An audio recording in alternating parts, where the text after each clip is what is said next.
A Midsummer Night's Dream by William Shakespeare. Act I, Scene I, Athens, the palace of Theseus. Now, fair Hippolyta, our nuptial hour draws on apace. Far happy days bring in another moon, but oh, methinks, how slow this old moon wanes. She lingers my desires, like to a step-dame or a dowager long withering out a young man's revenue. Far days will quickly steep themselves in night, far nights will quickly dream away the time, and then the moon, like to a silver bow new bent in heaven, shall behold the night of our solemnities. Go, Philostrate, stir up the Athenian youth to merriments, awake the pert and nimble spirit of mirth, turn melancholy forth to funerals. The pale companion is not for our pomp. Exit Philostrate. Hippolyta, I wooed thee with my sod and won thy love, doing thee injuries, but I will wed thee in another key, with pomp, with triumph, and with revelling. Full of vexation come I, with complaint against my child, my daughter Hermia. Stand forth, Demetrius. My noble lord, this man hath my consent to marry her. Stand forth, Lysander. And my gracious duke, this man hath bewitched the bosom of my child. Thou, Lysander, thou hast given her rhymes and interchanged love tokens with my child. Thou hast by moonlight at her window sung with feigning voice verses of feigning love, and stolen the impression of her fantasy with bracelets of thy hair, rings, gauds, conceits, knacks, trifles, nosegays, sweetmeats, messengers of strong prevailment in unhardened youth. With cunning haste thou filched my daughter's heart, turned her obedience, which is due to me, to stubborn harshness. And my gracious duke, be it so she will not hear before your grace consent to marry with Demetrius. I beg the ancient privilege of Athens, as she is mine, I may dispose of her, which shall be either to this gentleman or to her death, according to our law immediately provided in that case. What say you, Hermia? Be advised, fair maid, to you your father should be as a god, one that composed your beauties, yea, and one to whom you are, but as a form in wax by him imprinted and within his power to leave the figure or disfigure it. Demetrius is a worthy gentleman. In himself he is, but in this kind, wanting your father's voice, the other must be held the worthier. I do entreat your grace to pardon me. I know not by what power I am made bold, nor how it may concern my modesty, in such a presence here to plead my thoughts, but I beseech your grace that I may know the worst that may befall me in this case, if I refuse to wed Demetrius, either to die the death, or to abjure forever the society of men. Therefore, fair Hermia, question your desires, know of your youth, examine well your blood, whether, if you yield not to your father's choice, you can endure the livery of a nun, for I to be in shady cloister mewed, to live a barren sister all your life, chanting faint hymns to the cold fruitless moon. Thrice blessed they that master so their blood, to undergo such maiden pilgrimage, but earthlier happy is the rose distilled than that which withering on the virgin thorn grows, lives and dies in single blessedness. So will I grow, so live, so die, my lord, ere I will yield my virgin patent up unto his lordship, whose unwished yoke my soul consents not to give sovereignty. Take time to pause, and by the next new moon, the sealing day betwixt my love and me, for everlasting bond of fellowship. Upon that day, either prepare to die for disobedience to your father's will, or else to wed Demetrius as he would, or on Diana's altar to protest for austerity and single life. Relent, sweet Hermia, and Lysander, yield thy crazed title to my certain right. You have her father's love. Demetrius, let me have Hermia's. Do you marry him? Scornful Lysander, true he hath my love, and what is mine my love shall render him. And she is mine, and all my right of her I do estate unto Demetrius. I am, my lord, as well derived as he, as well possessed. My love is more than his. My fortunes every way as fairly ranked, if not with vantage, as Demetrius, and which is more than all these boasts can be. I am beloved of beauteous Hermia. Why should not I then prosecute my right?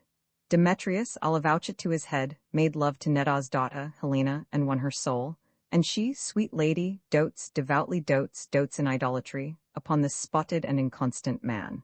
I must confess that I have heard so much, and with Demetrius thought to have spoke thereof, but being overfull of self-affairs, my mind did lose it. But Demetrius, come, Egeus, you shall go with me, I have some private schooling for you both. For you, fair Hermia, look you arm yourself to fit your fancies to your father's will, or else the law of Athens yields you up, which by no means we may extenuate to death, or to a vow of single life. Come, my Hippolyta. What cheer, my love? Demetrius and Egeus, go along. I must employ you in some business against our nuptial, and confer with you of something nearly that concerns yourselves. How now, my love? Why is your cheek so pale? How chance the roses that do fade so fast? belike for want of rain, which I could well beteem them from the tempest of mine eyes. I me, for aught that ever I could read, could ever hear by tale or history, the course of true love never did run smooth, but either it was different in blood, or, if there were a sympathy in choice, war, death, or sickness did lay siege to it, making it momentary as a sound, swift as a shadow, short as any dream, brief as the lightning in the collied night, that in a spleen unfolds both heaven and earth, and ere a man hath power to say, Behold? The jaws of darkness do devour it up, so quick bright things come to confusion. If then true lovers have ever crossed, it stands as an edict in destiny, then let us teach our trial patience, because it is a customary cross, as due to lovers' thoughts and dreams and sighs, wishes and tears, poor fancies followers. A good persuasion, therefore, hear me. Hermia, I have a widow aunt, a dowager of great revenue, and she hath no child. From Athens is her house remote 7 leagues, and she respects me as her only son. There, gentle Hermia, may I marry thee, and to that place the sharp Athenian law cannot pursue us. If thou lovest me then, steal forth thy father's house tomorrow night, and in the wood, a league without the town, where I did meet thee once with Helena, to do observance to a morn of May, there will I stay for thee. My good Lysander, I swear to thee, by Cupid's strongest bow, by his best arrow with the golden head, by the simplicity of Venus' doves, by that which knitteth souls and prospers loves, and by that fire which burned the Carthage queen, when the false Trojan under sail was seen, by all the vows that ever men have broke, in number more than ever women spoke, in that same place thou hast appointed me, tomorrow truly will I meet with thee. Call you me fair? That fair again unsay. Demetrius loves your fair, O happy fair! Your eyes are lodestars, and your tongue sweet and more tunable than lock to shepherd's ear, when wheat is green, when hawthorn buds appear. Sickness is catching? Oh, were favour so, yours would I catch, fair Hermia, ere I go. My ear should catch your voice, my eye your eye, my tongue should catch your tongue's sweet melody. Were the world mine, Demetrius being baited, the rest I'll give to be to you translated. Oh, teach me how you look, and with what art you sway the motion of Demetrius' heart. Take comfort. He no more shall see my face, Lysander and myself will fly this place. Before the time I did Lysander see, seemed Athens as a paradise to me. Oh then, what graces in my love do dwell, that he hath turned a heaven into hell. Helen, to you our minds we will unfold, tomorrow night, when Phoebe doth behold her silver visage in the watery glass, decking with liquid pearl the bladed grass, a time that lovers' flights doth still conceal, through Athens' gates have we devised to steal. And in the wood, where often you and I upon faint primrose beds were wont to lie, emptying our bosoms of their counsels sweet, there my Lysander and myself shall meet, and thence from Athens turn away our eyes, to seek new friends and stranger companies. Farewell, sweet playfellow, pray thou for us, and good luck grant thee thy Demetrius. Keep word. Lysander, we must starve our sight from lover's food till morrow deep midnight. I will, my Hermia. Exit, Hermia. Helena, adieu, as you on him, Demetrius dote on you. Exit. How happy some or other some can be. Through Athens I am thought as fair as she. But what of that? Demetrius thinks not so, he will not know what all but he do know. And as he errs, doting on Hermia's eyes, so I, admiring of his qualities, things base and vile, holding no quantity. Love can transpose to form and dignity. Love looks not with the eyes, but with the mind, and therefore is winged Cupid painted blind. Nor hath love's mind of any judgment taste. Wings and no eyes figure unheedy haste, and therefore is love said to be a child, because in choice he is so oft beguiled. As waggish boys in game themselves forswear, so the boy love is perjured everywhere. For ere Demetrius looked on Hermia's eyne, he hailed down oaths that he was only mine. And when this hail some heat from Hermia felt, so he dissolved, and showers of oaths did melt. I will go tell him of fair Hermia's flight, then to the wood will he tomorrow night pursue her. And for this intelligence, if I have thanks, it is a dear expense. But herein mean I to enrich my pain, to have his sight thither and back again. Exit, scene room into Athens, Quince's house. That will ask some tears in the true performing of it. If I do it, let the audience look to their eyes. I will move storms, I will condole in some measure. To the rest, yet my chief humor is for a tyrant. I could play Urkel's rally, or a pot to tear a cat in to make all split. The raging rocks and shivering shocks shall break the locks of prison gates, and Phoebus' car shall shine from far and make and mar the foolish fates. This was lofty? Now name the rest of the players. This is Urkel's vein, a tyrant's vein, a lover is more condoling. You, Pyramus' father, myself, Thisbe's father, Snug the joiner, you the lion's pot, and I hope here is a play fitted. A Midsummer Night's Dream by William Shakespeare. Uncopyright may you do good and not evil. May you find forgiveness for yourself and forgive others. May you share freely, never taking more than you give. Copyright pages exist to tell you that you can't do something. Unlike them, this uncopyright page exists to tell you that the writing and artwork in this ebook are believed to be in the United States public domain. That is, they are believed to be free of copyright restrictions in the United States. The United States public domain represents our collective cultural heritage, and items in it are free for anyone in the United States to do almost anything at all with, without having to get permission. Copyright laws are different all over the world, and the source text or artwork in this ebook may still be copyrighted in other countries. If you're not located in the United States, you must check your local laws before using this ebook. Standard ebooks makes no representations regarding the copyright status of the source text or artwork in this ebook in any country other than the United States. Non-authorship activities performed on items that are in the public domain, so-called sweat of the brow, work, don't create a new copyright. That means that nobody can claim a new copyright on an item that is in the public domain for, among other things, work like digitization, mock-up, or typography.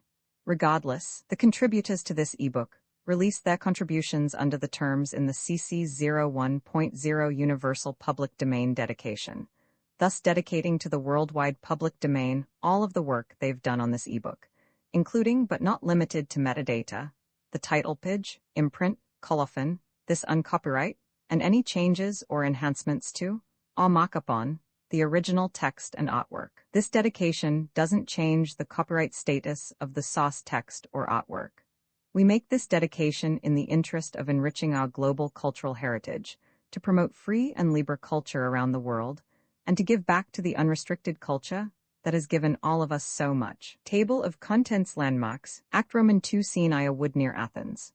Over hill, over dale, thorough bush, thorough briar, over park, over pale, thorough flood, thorough fire, I do wander everywhere, swifter than the moon's sphere, and I serve the fairy queen to do her obs upon the green. The cowslips tall her pensioners be, in their gold coats spots you see, those be rubies, fairy favors, in those freckles live their savors. I must go seek some dewdrops here and hang a pearl in every cowslip's ear. Farewell, thou love of spirits, I'll be gone, our queen and all her elves come here anon. The king doth keep his revels here tonight, take heed the queen come not within his sight. For Oberon is passing fell and wrath, because that she as her attendant hath a lovely boy, stolen from an Indian king.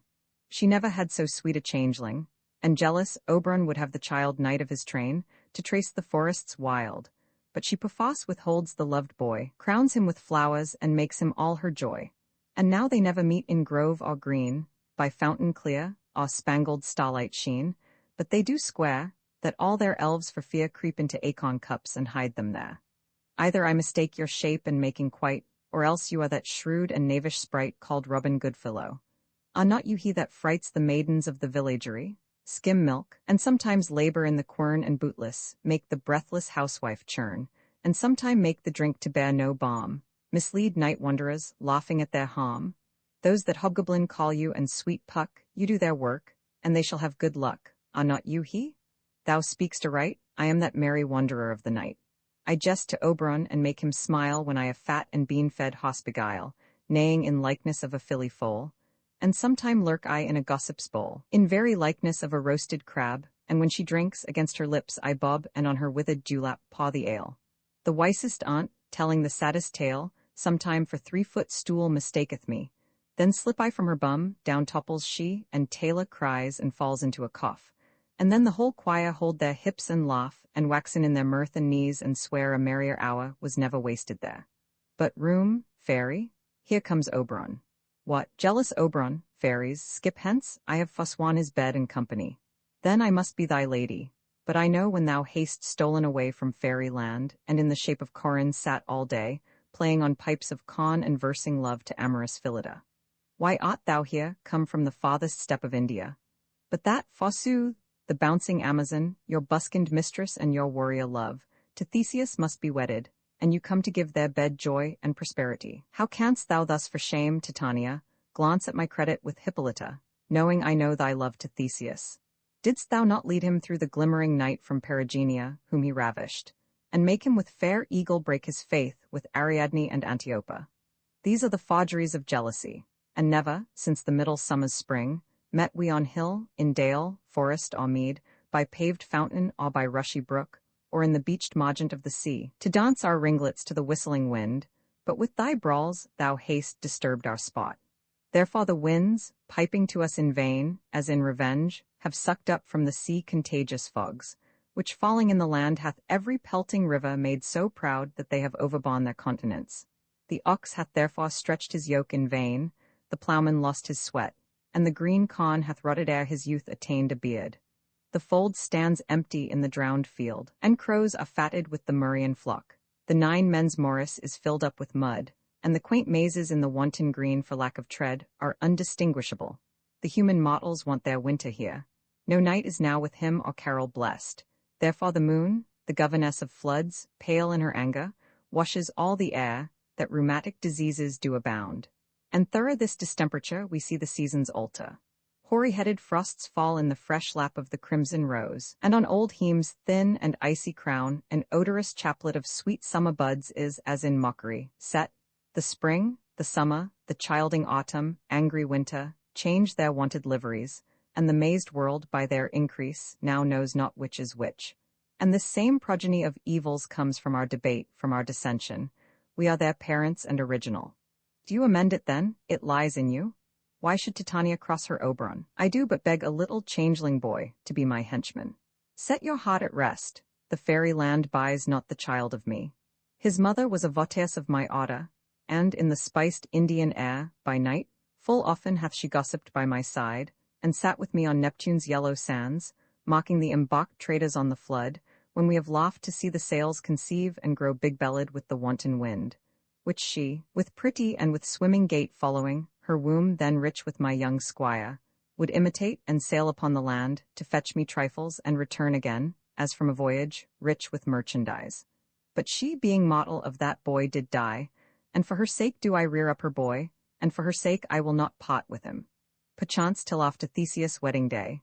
If you will patiently dance in our round and see our moonlight revels, go with us. If not, shun me, and I will spare your haunts, not for thy fairy kingdom. Fairies, away? We shall chide downright if I longer stay. Exit Titania with her train. Well, go thy way. Thou shalt not from this grove till I torment thee for this injury. My gentle Puck, come hither.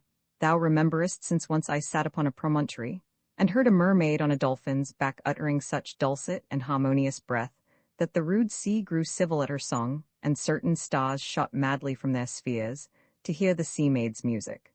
That very time I saw, but thou couldst not, flying between the cold moon and the earth, Cupid all armed. A certain aim he took at a fair vestal throned by the west, and loosed his love-shaft smartly from his bow, as it should pierce 100,000 hearts. But I might see young Cupid's fiery shaft quenched in the chaste beams of the watery moon, and the imperial votaess passed on, in maiden meditation, fancy-free. Yet mocked I where the bolt of Cupid fell. It fell upon a little weston flower, before milk-white, now purple with love's wound, and maidens call it love and idleness. Fetch me that flower, the herb I showed thee once. The juice of it on sleeping eyelids laid will make all man, all woman, madly dote upon the next live creature that it sees. Fetch me this herb, and be thou here again ere the Leviathan can swim a league. I'll put a girdle round about the earth in 40 minutes. Exit. Having once this juice, I'll watch Titania when she is asleep, and drop the liquor of it in her eyes. The next thing then she waking looks upon, be it on lion, bear, or wolf, or bull, on meddling monkey, or on busy ape, she shall pursue it with the soul of love. And ere I take this charm from off her sight as I can take it with another herb, I'll make her render up her page to me. But who comes here? I am invisible, and I will overhear their conference. I love thee not, therefore pursue me not. Where is Lysander and fair Hermia? The one I'll slay, the other slayeth me. Thou toldst me they were stolen unto this wood, and here am I, and woed within this wood, because I cannot meet with Hermia. Hence get thee gone, and follow me no more. You draw me, you hard-hearted adamant, but yet you draw not iron, for my heart is true as steel. Leave you your power to draw, and I shall have no power to follow you. Do I entice you? Do I speak you fair? Or rather, do I not in plainest truth tell you I do not, nor I cannot love you? And even for that do I love you the more. I am your spaniel, and, Demetrius, the more you beat me, I will fawn on you, use me but as your spaniel, spurn me, strike me, neglect me, lose me. Only give me leave, unworthy as I am, to follow you. What worse a place can I beg in your love, and yet a place of high respect with me, than to be used as you use your dog? Tempt not too much the hatred of my spirit, for I am sick when I do look on thee. You do impeach your modesty too much, to leave the city and commit yourself into the hands of one that loves you not, to trust the opportunity of night and the ill counsel of a desert place with the rich worth of your virginity. Your virtue is my privilege, for that it is not night when I do see your face, therefore I think I am not in the night. Nor doth this wood lack worlds of company, for you in my respect are all the world. Then how can it be said I am alone, when all the world is here to look on me? I'll run from thee and hide me in the brakes, and leave thee to the mercy of wild beasts. The wildest hath not such a heart as you. Run when you will, the story shall be changed. Apollo flies, and Daphne holds the chase. The dove pursues the griffin. The mild hind makes speed to catch the tiger, bootless speed when cowardice pursues and valor flies. I will not stay thy questions, let me go. Ah, if thou follow me, do not believe but I shall do thee mischief in the wood. I in the temple, in the town, the field, you do me mischief. Fie, Demetrius, your wrongs do set a scandal on my sex. We cannot fight for love, as men may do. We should be wooed and were not made to woo. Exit, Demetrius. I'll follow thee and make a heaven of hell, to die upon the hand I love so well. Exit. Fare thee well, nymph. Ere he do leave this grove, thou shalt fly him and he shall seek thy love. I pray thee, give it me. I know a bank where the wild thyme blows, where oxlips and the nodding violet grows, quite over-canopied with luscious woodbine, with sweet musk roses and with eglantine. There sleeps Titania some time of the night, lulled in these flowers with dances and delight.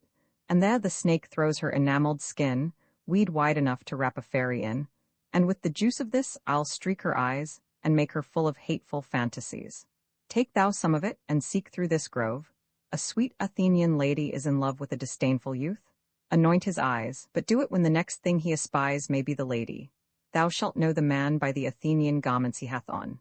Effect it with some care, that he may prove more fond on her than she upon her love. And look thou meet me ere the first cock crow. Scene room into another part of the wood. Come, now a roundel and a fairy song, then, for the third part of a minute, hence, some to kill cankers in the muskrose buds, some waw with rear mice for their leathern wings, to make my small elves coats, and some keep back the clamorous owl that nightly hoots and wonders at our quaint spirits. Sing me now asleep, then to your offices and let me rest. You spotted snakes with double tongue, thorny hedgehogs, be not seen. Newts and blindworms do no wrong, come not near our fairy queen. Philomel, with melody sing in our sweet lullaby, lulla, lulla, lullaby, lulla, lulla, lullaby, never harm, nor spell nor charm, come our lovely lady nigh, so good night with lullaby. Weaving spiders come not here, hence you long-legged spinners, hence, beetles black approach not near, worm nor snail do no offence. Philomel with melody, etc. hence away. Now all is well, when aloof stands sentinel. Exeunt fairies, Titania sleeps. What thou seest when thou dost wake, do it for thy true love take, love and languish for his sake, be it ounce, or cat, or bear, pod, or boar with bristled hair. In thy eye that shall appear when thou wakest, it is thy dear, wake when some vile thing is near. Exit. Fair love, you faint with wandering in the wood, and to speak troth I have forgot our way. Will rest us, Hermia, if you think it good, and tarry for the comfort of the day. Be it so, Lysander, find you out a bed, for I upon this bank will rest my head. One turf shall serve as pillow for us both, one hot, one bed, two bosoms and one troth. Nay, good Lysander, for my sake, my dear, lie further off yet, do not lie so near. Oh, take the sense, sweet, of my innocence. Love takes the meaning in love's conference. I mean, that my heart unto yours is knit so that but one heart we can make of it, two bosoms interchained with an oath, so then two bosoms and a single troth. Then by your side no bedroom me deny, for lying so, Hermia, I do not lie. Lysander riddles very prettily, now much beshrew my manners and my pride, if Hermia meant to say Lysander lied. But, gentle friend, for love and courtesy lie further off. In human modesty, such separation as may well be said becomes a virtuous bachelor and a maid, so far be distant. And good night, sweet friend, thy love ne'er alter till thy sweet life end. Amen, amen, to that fair prayer, say I, and then end life when I end loyalty. Here is my bed, sleep give thee all his rest. Through the forest have I gone, but Athenian found I none, on whose eyes I might approve this flower's foss in stirring love. Night and silence, who is here? Weeds of Athens he doth wear, this is he my master said, despised the Athenian maid, and hear the maiden sleeping sound on the dank and dirty ground. Pretty soul, She durst not lie near this lack love, this kill courtesy. Churl, upon thy eyes I throw all the power this charm doth owe. When thou wakest, let love forbid sleep his seat on thy eyelid, so awake when I am gone, for I must now to Oberon. Exit. Oh, I am out of breath in this fond chase, the more my prayer, the lesser is my grace. Happy is Hermia, wheresoe'er she lies, for she hath blessed and attractive eyes. How came her eyes so bright? Not with salt tears, if so, my eyes are oftener washed than hers. No, no, I am as ugly as a bear, for beasts that meet me run away for fear. Therefore no marvel though Demetrius do, as a monster, fly my presence thus. What wicked and dissembling glass of mine made me compare with Hermia's furry eyne? But who is here? Lysander, on the ground, dead or asleep? I see no blood, no wound. Lysander, if you live, good sir, awake, awaking, and run through fire I will for thy sweet sake. Transparent Helena, nature shows aught that through thy bosom makes me see thy heart. Where is Demetrius? Oh, how fit a word is that vile name to perish on my sod. Do not say so, Lysander, say not so. What though he love your Hermia? Laud, what though? Yet Hermia still loves you, then be content. Content with Hermia? No, I do repent the tedious minutes I with her have spent. Not Hermia but Helena I love, who will not change a raven for a dove. The will of man is by his reason swayed, and reason says you are the worthier maid. Things growing are not ripe until their season, so I being young, till now ripe not to reason, and touching now the point of human skill, reason becomes the marshal to my will, and leads me to your eyes, where I all look love's stories written in love's richest book. Wherefore was I to this keen mockery born, when at your hands did I deserve this scorn? Is't not enough, young man, that I did never, no, nor never can, deserve a sweet look from Demetrius' eye, but you must flout my insufficiency? Good troth, you do me wrong, good sooth, you do, in such disdainful manner me to woo. But fare you well. Perforce I must confess I thought you laud of more true gentleness. Oh, that a lady, of one man refused, should of another therefore be abused? Exit. She sees not Hermia. Hermia, sleep thou there, and never mayst thou come Lysander near. For as a surfeit of the sweetest things the deepest loathing to the stomach brings, or as the heresies that men do leave are hated most of those they did deceive, so thou, my surfeit and my heresy, of all be hated, but the most of me, and all my powers, address your love and might to honor Helen and to be her knight.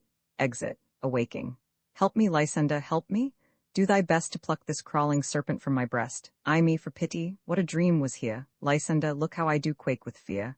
Methought a serpent eat my heart away, and you sat smiling at his cruel prey. Lysander, what, removed? Lysander, Laud, what, out of hearing? Gone, no sound, no word. Alack, where are you? Speak, and if you hear, speak of all loves, I swoon almost with fear. No? Then I well perceive you are not nigh, either death or you I'll find immediately. Exit. Act Roman 3 Scene I the wood. Titania lying asleep. What hempen homespuns have we swaggering here, so near the cradle of the fairy queen? What, a play toward? I'll be an auditor, and acted too perhaps if I see cause. Oda's savours sweet, so hath thy breath, my dearest, this be dear. But hark, a voice, stay thou but here a while, and by I will to thee appear. Exit. Most radiant Pyramus, most lily-white of hue, of colour like the red rose on triumphant briar, most brisky juvenile and eke most lovely Jew, as truest hoss that yet would never tire, I'll meet thee, Pyramus, at Ninny's tomb. I'll follow you, I'll lead you about a round, through bog, through bush, through brake, through briar. Sometime a hoss I'll be, sometime a hound, a hog, a headless bear, sometime a fire, and neigh and balk and grunt and raw and burn like hoss, hound, hog, bear, fire, at every turn. Exit. I see their knavery. This is to make an ass of me, to fright me if they could. But I will not stir from this place, do what they can. I will walk up and down here, and I will sing, that they shall hear I am not afraid. Sings. The ousel cock so black of hue, with orange tawny bill, the throstle with his note so true, the wren with little quill, sings. The finch, the sparrow, and the lark, the plain-song cuckoo grey, whose note full many a man doth mock, and dares not answer nay. For indeed, who would set his wit to so foolish a bird? Who would give a bird the lie, though he cry, cuckoo, never so? I pray thee, gentle mortal, sing again. Mine ear is much enamoured of thy note, so is mine eye enthralled to thy shape, and thy fair virtues phospophos doth move me on the first view to say, to swear, I love thee. Out of this wood do not desire to go, thou shalt remain here, whether thou wilt or no. I am a spirit of no common rate, the summer still doth tend upon my state, and I do love thee, therefore, go with me. I'll give thee fairies to attend on thee, and they shall fetch thee jewels from the deep, and sing while thou on pressed flowers dost sleep, and I will purge thy mortal grossness so that thou shalt like an airy spirit go. Peace blossom, cobweb, moth, and mustard seed, be kind and courteous to this gentleman, hop in his walks and gambol in his eyes, feed him with apricots and dewberries, with purple grapes, green figs, and mulberries. The honey bags steal from the humble bees, and for night tapers crop their waxen thighs and light them at the fiery glowworm's eyes, to have my love to bed and to arise, and pluck the wings from painted butterflies to fan the moonbeams from his sleeping eyes, nod to him, elves, and do him courtesies. Come, wait upon him, lead him to my bower. The moon methinks looks with a watery eye, and when she weeps, weeps every little flower, lamenting some enforced chastity. Tie up my love's tongue, bring him silently, exeunt, seen room into another part of the wood. I wonder if Titania be awaked then, what it was that next came in her eye, which she must dote on in extremity. Here comes my messenger. How now, mad spirit? What night rule now about this haunted grove? My mistress with a monster is in love. Near to her close and consecrated bower, while she was in her dull and sleeping hour, a crew of patches, rude mechanicals, that work for bread upon Athenian stalls, were met together to rehearse a play intended for great Theseus' nuptial day. The shallowest thick skin of that baron sought, who Pyramus presented in their spot forsook his scene, and entered in a break. When I did him at this advantage take, an ass's knoll I fixed on his head. Anon his thisp must be answered, and forth my mimic comes.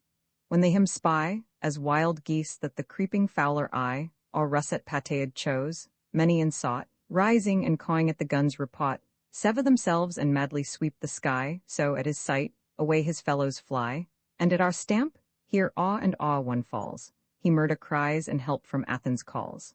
Their sense thus weak, lost with their fears thus strong, made senseless things begin to do them wrong, for briars and thorns at their apparel snatch, some sleeves, some hats from yielders all things catch. I led them on in this distracted fear, and left sweet Pyramus translated there, when in that moment, so it came to pass, Titania waked and straightway loved an ass. This falls out better than I could devise. But haste thou yet latch the Athenian's eyes with the love juice, as I did bid thee do. I took him sleeping, that is finished too, and the Athenian woman by his side, that when he waked, of false she must be eyed. Oh, why rebuke you him that loves you so? Lay breath so bitter on your bitter foe. Now I but chide, but I should use thee worse, for thou, I fear, hast given me cause to curse. If thou hast slain Lysander in his sleep, being awe shoes and blood, plunge in the deep, and kill me too. The sun was not so true unto the day as he to me. Would he have stolen away from sleeping Hermia? I'll believe as soon this whole earth may be bawd, and that the moon may through the centre creep, and so displease her brother's noontide with the antipodes. It cannot be but thou hast murdered him, so should a murderer look, so dead, so grim. So should the murdered look, and so should I, pierced through the heart with your stern cruelty. Yet you, the murderer, look as bright, as clear, as yonder Venus in her glimmering sphere. What's this to my Lysander? Where is he? Ah, good Demetrius, wilt thou give him me? Out, dog, out, cur! Thou drivest me past the bounds of maiden's patience. Hast thou slain him then? Henceforth be never numbered among men. Oh, once tell true, even for my sake. Durst thou have looked upon him being awake, and hast thou killed him sleeping? Oh, brave touch! Could not a worm, an adder, do so much, and adder did it, for with doubler tongue than thine, thou serpent, never adder stung. You spend your passion on a misprized mood. I am not guilty of Lysander's blood, nor is he dead, for aught that I can tell. A privilege never to see me more, and from thy hated presence pot I so see me no more, whether he be dead or no. Exit, there is no following her in this fierce vein, here therefore for a while I will remain. So sorrow's heaviness doth heavier grow for debt that bankrupt sleep doth sorrow owe, which now in some slight measure it will pay, if for his tender here I make some stay. Lies down and sleeps. What hast thou done? Thou hast mistaken quite, and laid the love juice on some true love's sight. Of thy misprision must perforce ensue some true love turned, and not a false turned true. Then fate o'errules, that, one man holding troth, a million fail, confounding oath on oath. About the wood go swifter than the wind, and Helena of Athens look thou find, all fancy sick she is and pale of cheer, with sighs of love, that costs the fresh blood dear, by some illusion see thou bring her here, I'll charm his eyes against she do appear. I go, look how I go, swifter than arrow from the taut as bow. Exit. Flower of this purple dye, hit with Cupid's archery, sink in apple of his eye. When his love he doth espy, let her shine as gloriously as the Venus of the sky. When thou wakest, if she be by, beg of her for remedy. Captain of our fairy band, Helena is here at hand, and the youth, Mistook by me, pleading for a lover's fee. Shall we their fond pageant see? Laud, what fools these mortals be! Stand aside, the noise they make will cause Demetrius to awake. Then will two at once woo one, that must needs be spot alone, and those things do best please me that befall preposterously.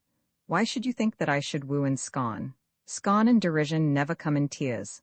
Look, when I vow, I weep, and vows so born, in their nativity all truth appears. How can these things in me seem scorn to you, bearing the badge of faith to prove them true?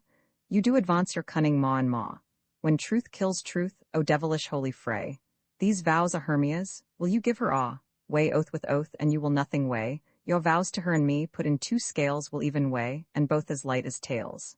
Awaking. O Helen, goddess, nymph, perfect, divine, to what, my love, shall I compare thine eyne? Crystal is muddy. Oh, how ripe in show thy lips, those kissing cherries, tempting grow.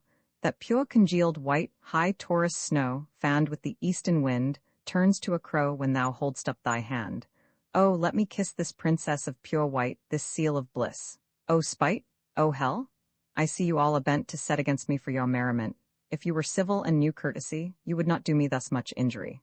Can you not hate me, as I know you do, but you must join in souls to mock me too? If you were men, as men you are in show, you would not use a gentle lady so, to vow, and swear, and superpraise my pots, when I am sure you hate me with your hearts. You both are rivals, and love Hermia, and now both rivals to mock Helena, a trim exploit, a manly enterprise, to conjure tears up in a poor maid's eyes with your derision. None of noble sort would so offend a virgin, and extort a poor soul's patience, all to make you spot. You are unkind, Demetrius, be not so, for you love Hermia, this you know I know. And here, with all goodwill, with all my heart, in Hermia's love I yield you up my pot, and yours of Helena to me bequeath, whom I do love and will do till my death.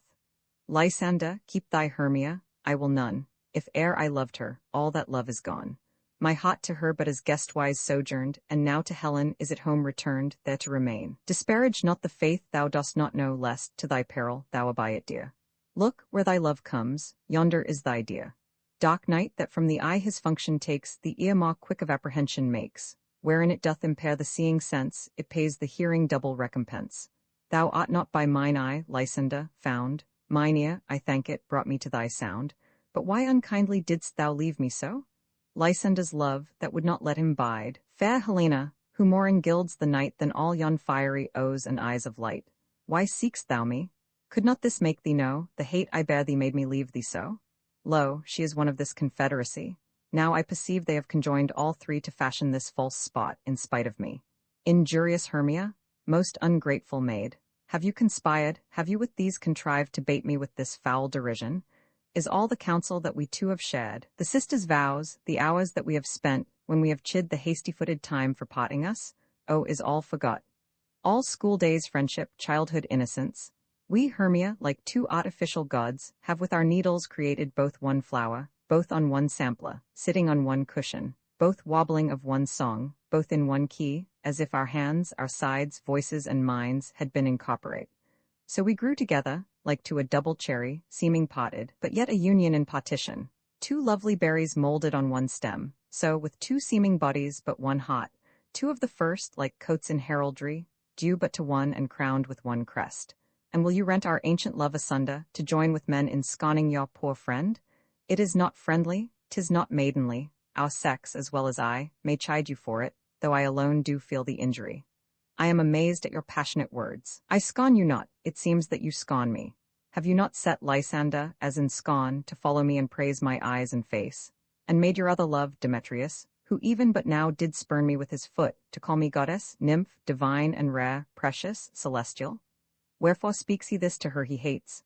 And wherefore doth Lysander deny your love, so rich within his soul, and tender me, forsooth, affection, but by your setting on, by your consent, what though I be not so in grace as you, so hung upon with love, so fortunate, but miserable most, to love unloved? This you should pity rather than despise.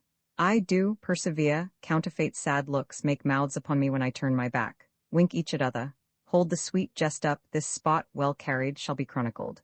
If you have any pity, grace, or manners, you would not make me such an argument.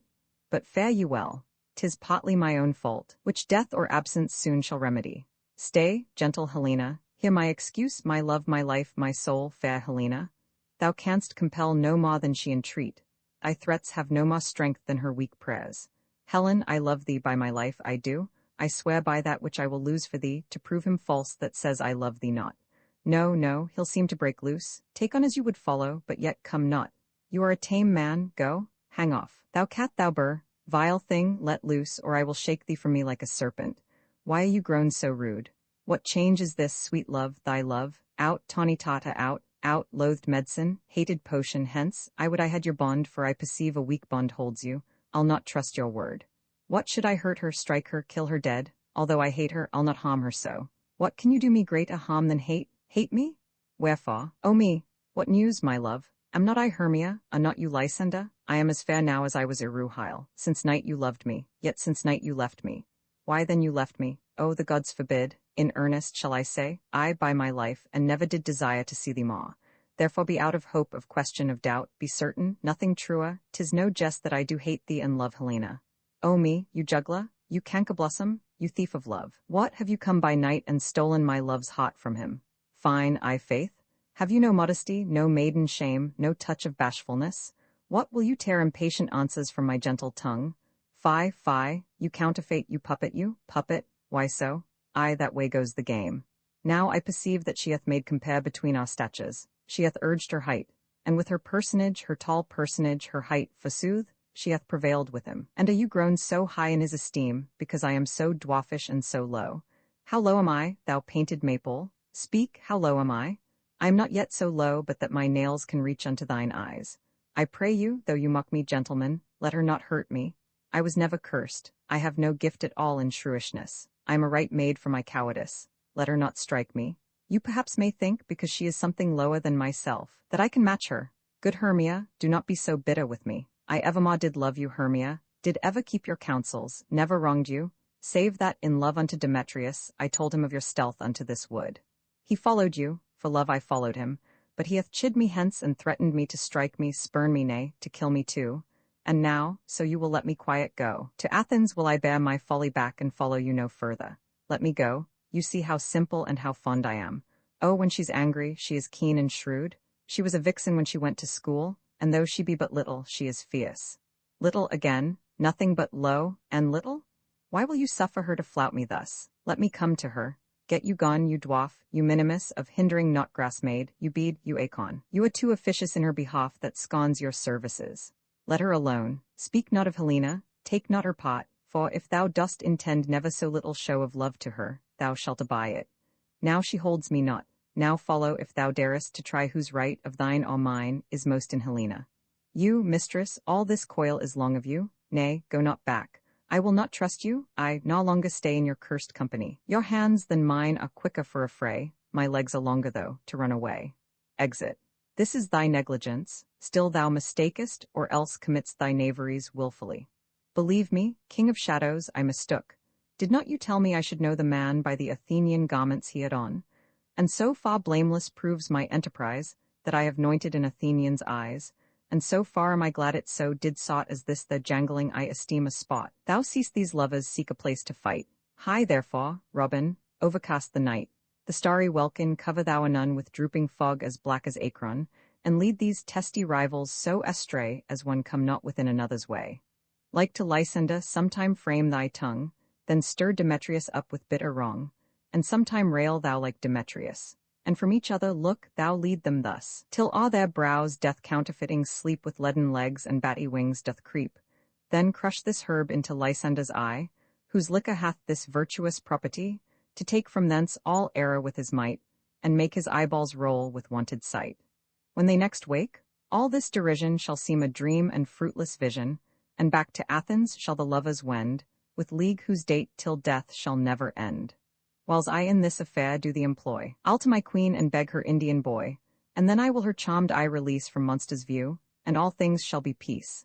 My fairy laud, this must be done with haste, for night's swift dragons cut the clouds full fast, and yonder shines Aurora's harbinger, at whose approach ghosts, wandering here and there, troop home to churchyards. Damned spirits all, that in crossways and floods of burial, already to their wormy beds are gone, for fear lest day should look their shames upon, they wilfully themselves exile from light, and must for aye consort with black-browed night. But we are spirits of another sort. I with the morning's love have oft made sport, and like a forester, the groves may tread, even till the eastern gate, all fiery red, opening on Neptune with fair blessed beams, turns into yellow gold his salt green streams. But notwithstanding, haste, make no delay, we may effect this business yet ere day. Exit, up and down, I will lead them up and down. I am feared in field and town, goblin, lead them up and down. Here comes one. Follow me then, O plainer ground. Exit Lysander as following the voice. Lysander, speak again, thou runaway, thou coward, art thou fled? Speak, in some bush, where dost thou hide thy head?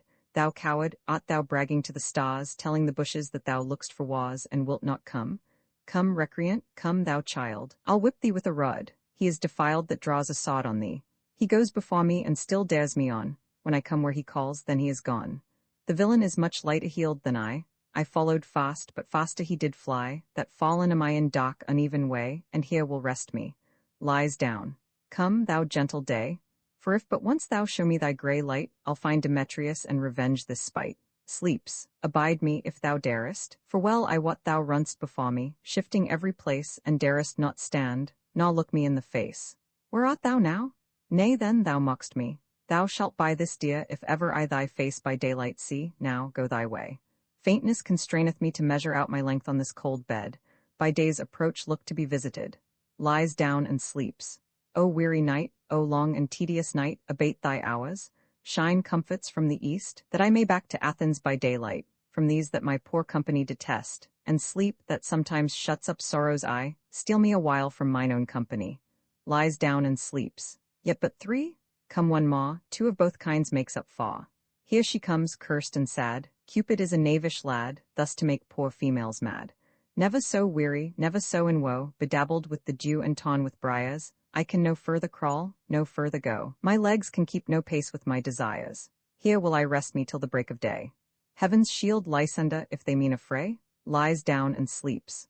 On the ground sleep sound, I'll apply to your eye, gentle lover, remedy. Squeezing the juice on Lysander's eyes. When thou wakest, thou takest true delight in the sight of thy former lady's eye, and the country proverb known, that every man should take his own, in your waking shall be shown. Jack shall have Jill.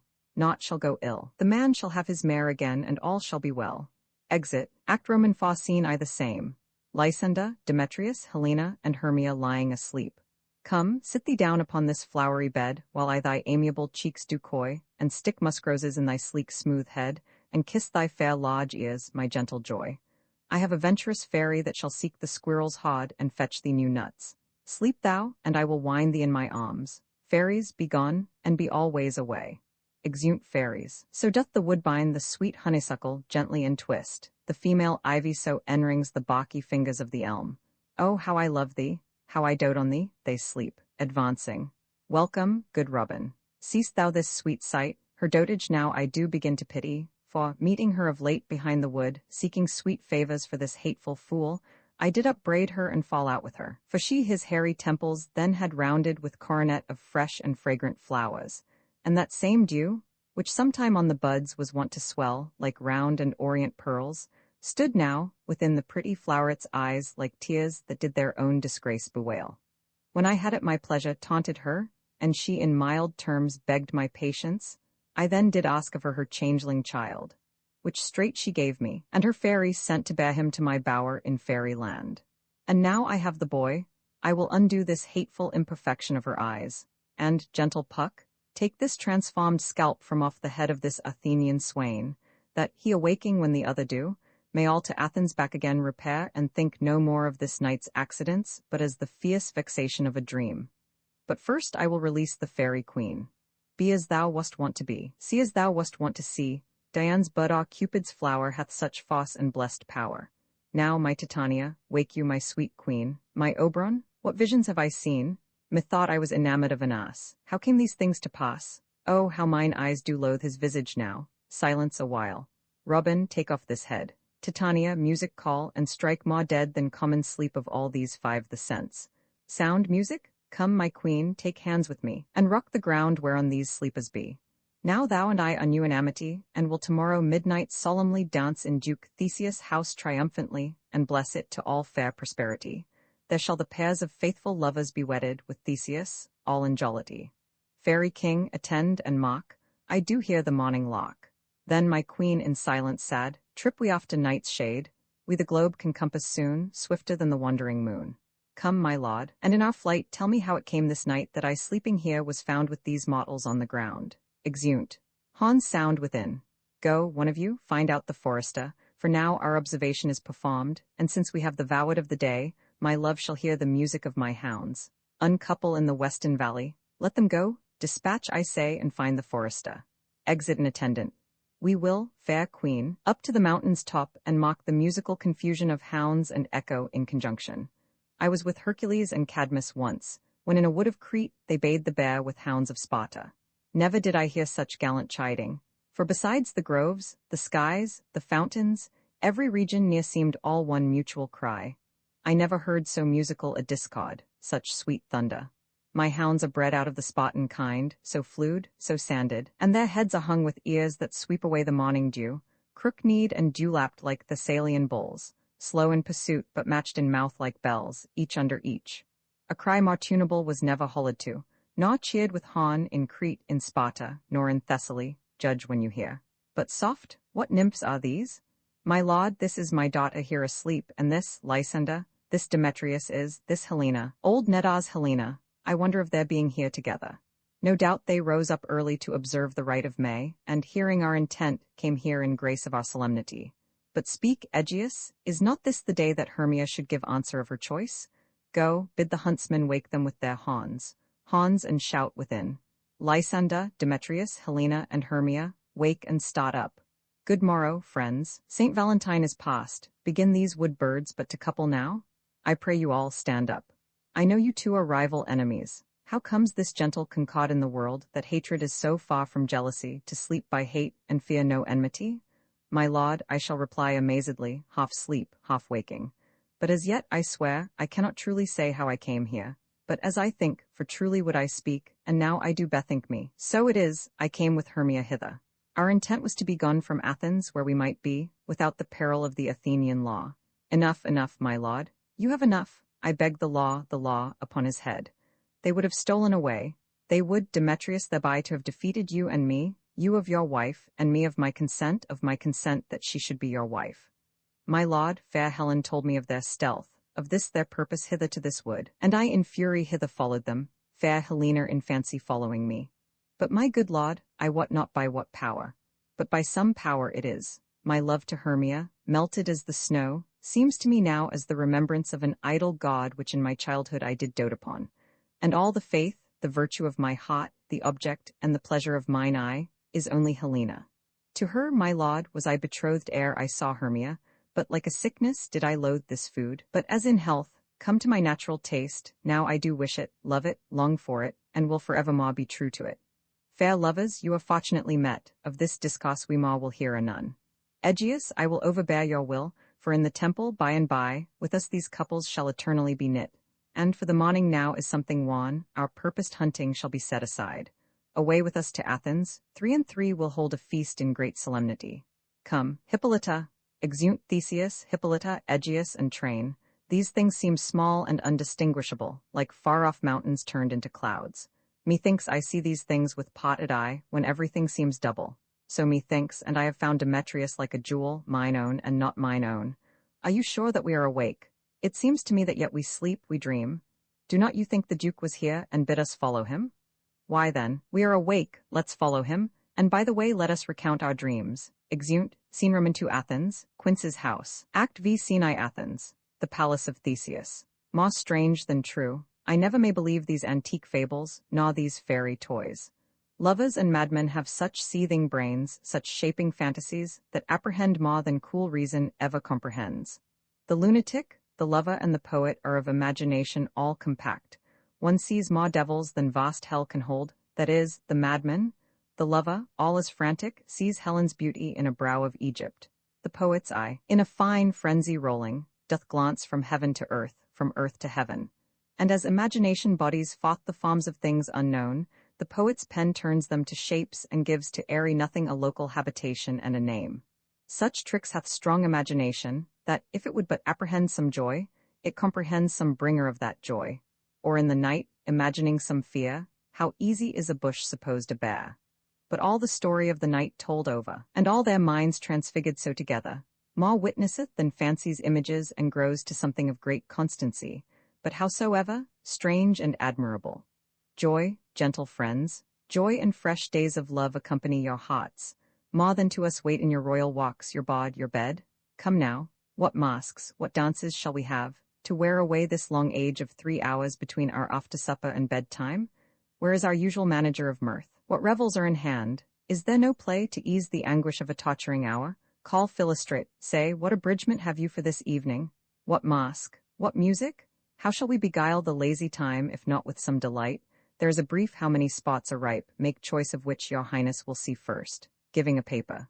Reads, the battle with the centaurs, to be sung by an Athenian eunuch to the harp.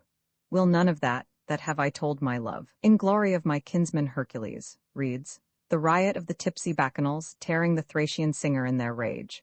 That is an old device, and it was played when I from Thebes came lost a conqueror. Reads, the thrice 3 muses mourning for the death of learning, late deceased in beggary. That is some satire, keen and critical, not soughting with a nuptial ceremony. Reads, a tedious brief scene of young Pyramus and his love Thisbe, very tragical mirth. Merry and tragical, tedious and brief, that is, hot ice and wondrous strange snow. How shall we find the concord of this discord? A play there is, my lord, some 10 words long, which is as brief as I have known a play. But by 10 words, my lord, it is too long, which makes it tedious. For in all the play there is not one word apt, one play affitted, and tragical, my noble lord, it is, for Pyramus therein doth kill himself. Which, when I saw rehearsed, I must confess, made mine eyes water, but more merry tears the passion of loud laughter never shed. Hard-handed men that work in Athens here, which never labored in their minds till now, and now have toiled their unbreathed memories with this same play against your nuptial. No, my noble lord, it is not for you. I have heard it over, and it is nothing, nothing in the world, unless you can find spot in their intents, extremely stretched and conned with cruel pain, to do you service. I will hear that play, for never anything can be amiss when simpleness and duty tender it. Go, bring them in, and take your places, ladies. Exit Philostrate. I love not to see wretchedness oucharged and duty in his service perishing. The kind are we, to give them thanks for nothing. Our spot shall be to take what they mistake, and what poor duty cannot do, noble respect takes it in might, not merit. Where I have come, great clocks have purposed to greet me with premeditated welcomes. Where I have seen them shiver and look pale, make periods in the midst of sentences, throttle their practiced accent in their fears, and in conclusion dumbly have broke off, not paying me a welcome. Trust me, sweet, out of this silence yet I picked a welcome, and in the modesty of fearful duty, I read as much as from the rattling tongue of saucy and audacious eloquence. Love, therefore, and tongue-tied simplicity in least speak most, to my capacity. If we offend, it is with our good will, that you should think we come not to offend, but with good will. To show our simple skill, that is the true beginning of our end. Consider then we come but in despite. We do not come as minding to content you, our true intent is. All for your delight we are not here, that you should here repent you, the actors are at hand, and by their show you shall know all that you are like to know. Gentles, perchance you wonder at this show, but wonder on, till truth make all things plain. This man is Pyramus, if you would know. This beauteous lady, Thisbe, is certain. This man, with lime and rough cast, doth present wall, that vile wall which did these lovers sunder, and through wall's chink, poor souls, they are content to whisper. At the which let no man wonder. This man, with lantern, dog, and bush of thorn, presenteth moonshine, for if you will know, by moonshine did these lovers think no scorn to meet at Ninus' tomb there to woo. This grisly beast, which Lion hight by name, the trusty Thisbe, coming first by night, did scare away, or rather did affright, and as she fled, her mantle she did fall, which Lion vile with bloody mouth did stain. Anon comes Pyramus, sweet youth and tall, and finds his trusty Thisbe's mantle slain, whereat, with bloody blameful blade, he bravely broached his boiling bloody breast, and Thisbe, tarrying in mulberry shade, his dagger drew, and died. For all the rest, let Lion, moonshine, wall, and lovers twain, at lodge discourse, while here they do remain. Exeunt prologue, Pyramus, Thisbe, Lion, and moonshine. In this same interlude it doth befall that I, one snout by name, present a wall, and such a wall as I would have you think that had in it a craned hole or chink, through which the lovers, Pyramus and Thisbe, did whisper often very secretly. This loam, this rough cast, and this stone doth show that I am that same wall. The truth is so, and this the cranny is, right and sinister, through which the fearful lovers are to whisper. O grim-looked night! O night with hue so black! O night which ever art when day is not! O night, alack, alack, alack, I fear my Thisbe's promise is forgot. And thou, O wall, O sweet, O lovely wall, that standst between her father's ground and mine. Thou wall, O sweet and lovely wall, show me thy chink to blink through with mine eyne. Wall holds up his fingers. Thanks, courteous wall. Jove shield thee well for this, but what see I? No Thisbe do I see, O wicked wall, through whom I see no bliss. Cursed be thy stones for thus deceiving me. O wall, full often hast thou heard my moans for potting my fair Pyramus and me. My cherry lips have often kissed thy stones with lime and hair knit up in thee. I see a voice, now will I to the chink to spy, and I can hear my Thisbe's face. Thisbe, think what thou wilt, I am thy lover's grace, and like Liminda, am I trusty still. Thus have I, wall, my pot discharged so, and being done, thus wall away doth go.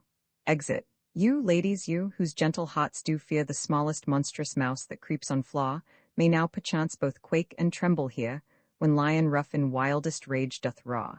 Then know that I, one snug the joiner, am a lion fell, nor else no lion's dam, for, if I should as lion come in strife into this place, 'twere pity on my life. This lantern doth the hond moon present, myself the man I the moon do seem to be. Sweet moon, I thank thee for thy sunny beams, I thank thee, moon, for shining now so bright, for by thy gracious, golden, glittering gleams I trust to take of truest Thisbe sight. But stay, O spite! But mock, poor night, what dreadful dole is here? Eyes, do you see? How can it be? O dainty duck! O dear, thy mantle good, what, stained with blood? Approach, ye furies fell! O fates, come, cut thread and thrum, quail, crush, conclude, and quell. O wherefore, nature, didst thou lions frame, since lion vile hath here deflowered my dear, which is, no, which was the fairest dame that lived, that loved, that liked, that looked with cheer. Come, tears, confound, out, sod, and wound the pap of Pyramus, I that left pap where hot doth hop, stabs himself. Thus die I, thus. Now am I dead, now am I fled, my soul is in the sky, tongue, lose thy light, moon, take thy flight, exit moonshine. Now die, dies. Asleep, my love, what, dead, my dove? O Pyramus, arise, speak, quite dumb? Dead. A tomb must cover thy sweet eyes, these lily lips, this cherry nose, these yellow cowslip cheeks are gone, lovers make moan, his eyes were green as leeks. O sisters three, come to me, with hands as pale as milk, lay them in gaw, since you have Shaw with shears his thread of silk. Tongue, not a word, come, trusty sod, come, blade, my breast imbrue, stabs herself. And farewell, friends, thus Thisbe ends, adieu, dies. The iron tongue of midnight hath told 12 lovers to bed, 'tis almost fairy time. I fear we shall outsleep the coming morn as much as we this night have overwatched. This palpable gross play hath well beguiled the heavy gate of night. Sweet friends, to bed. A fortnight hold we this solemnity, in nightly revels and new jollity. Exeunt. Now the hungry lion roars, and the wolf behowls the moon, whilst the heavy ploughman snores, all with weary task fought-on. Now the wasted brands do glow, whilst the screech owl, screeching loud, puts the wretch that lies in woe in remembrance of a shroud. Now it is the time of night that the graves all gaping wide, everyone lets forth his sprite, in the churchway paths to glide, and we fairies, that do run by the triple Hecate's team, from the presence of the sun, following darkness like a dream, now a frolic. Not a mouse shall disturb this hallowed house. I am sent with broom before, to sweep the dust behind the door. Through the house give glimmering light, by the dead and drowsy fire, every elf and fairy sprite hop as light as bird from briar, and this ditty after me sing and dance it trippingly. First, rehearse your song by rote, to each word a wobbling note, hand in hand with fairy grace will we sing and bless this place. Song and dance. Now, until the break of day, through this house each fairy stray. To the best bride bed will we, which by us shall blessed be, and the issue there create ever shall be fortunate. So shall all the couples three ever true and loving be, and the blots of nature's hand shall not in their issue stand. Never mole, hair lip, nor scar, nor mock prodigious, such as are despised in nativity, shall upon their children be. With this field do consecrate, every fairy take his gate, and each several chamber bless, through this palace with sweet peace, and the owner of it blessed ever shall it in safety rest. Trip away, make no stay, meet me all by break of day. Exeunt Oberon, Titania, and train. If we shadows have offended, think but this, and all is mended, that you have but slumbered here while these visions did appear. And this weak and idle theme, No more yielding but a dream, gentles, do not reprehend. If you pardon, we will mend, and as I am an honest Puck, if we have unearned luck now to scape the serpent's tongue, we will make amends ere long. Else the Puck a liar call, so, good night unto you all. Give me your hands if we be friends, and Robin shall restore amends. Exit. Colofin, A Midsummer Night's Dream was published in 1600 by William Shakespeare. This ebook was produced for Standard eBooks by Emma Sweeney, and is based on a transcription produced in 1998 by the PG. Shakespeare team and distributed proofreaders for Project Gutenberg, and on digital scans from the Hathai Trust Digital Library. The cover page is adapted from The Quarrel of Oberon and Titania, a painting completed in 1849 by Joseph Noel Paton. The cover and title pages feature the League Spartan and Sots Mill Gaudy typefaces created in 2014 and 2009 by the League of Movable Type.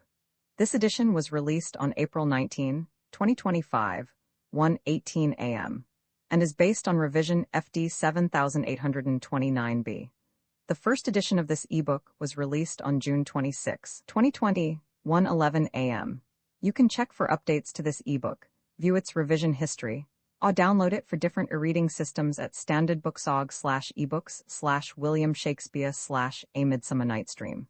The volunteer-driven Standard eBooks project relies on readers like you to submit typos, corrections, and other improvements.